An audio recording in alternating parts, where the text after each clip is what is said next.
कोविड-19 महामारी ने अरबों रुपए के शादियों के कारोबार पर असर डाला।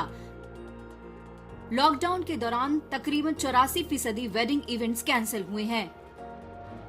नुकसान के बाद अब भारतीय शादी इंडस्ट्री रिकवरी के रास्ते पर है।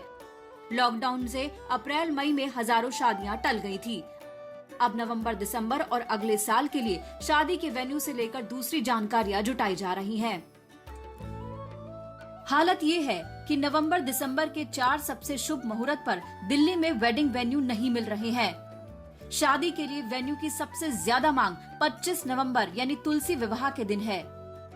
इसके बाद 30 नवंबर और फिर 11-12 दिसंबर के दिन वेन्यू की सबसे ज्यादा डिमांड है। दरअसल भारत में शादी केवल 2 लोगों या 2 परिवारों के जुड़ने का मौका नहीं है। इस कारोबार का आकार और इससे जुड़े रोजगार भी भारत के लिए खासा महत्व रखते हैं। KPMG की रिपोर्ट के मुताबिक भारतीय वेडिंग इंडस्ट्री का साइज 40-50 अरब डॉलर का है, यानी करीब 2.8 लाख करोड़ से 3.5 लाख करोड़।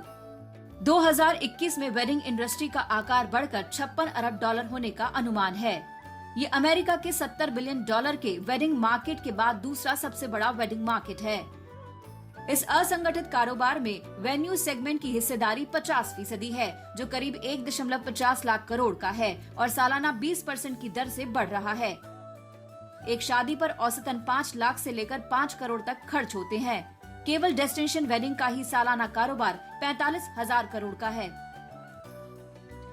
शादियों की सबसे ज्यादा पूछताछ दिल्ली, मुंबई और हैदराबाद से आ रही है। बेस्ट वेडिंग वेन्यू के लिए 42% लोग शुभ बिना मुहूर्त के ही शादी की बुकिंग कर रहे हैं।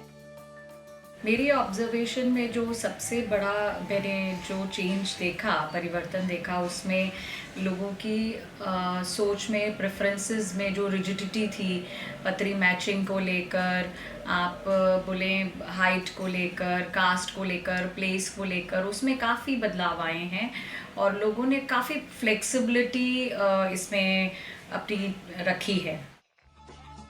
शादियों में ज्यादा मेहमानों के आने पर पाबंदी है, इसीलिए ज्यादातर लोग परिवार के सदस्यों और दोस्तों के लिए रस्मों की डिजिटल लाइव स्ट्रीमिंग यानी कि वर्चुअल सेलिब्रेशन की भी डिमांड कर रहे हैं।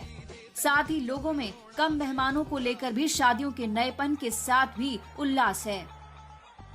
इसको मैं कहूँगी कि ये बहुत ही 50-50% चल रहा है।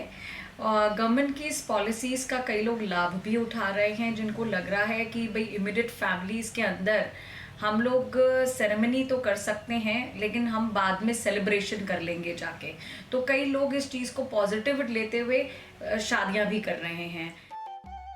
भारत में हर साल 1.2 करोड़ शादियां होती हैं। कोरोना काल में नुकसान खाने के बाद अब ये फिर से पटरी पर आने के लिए बेकरार है।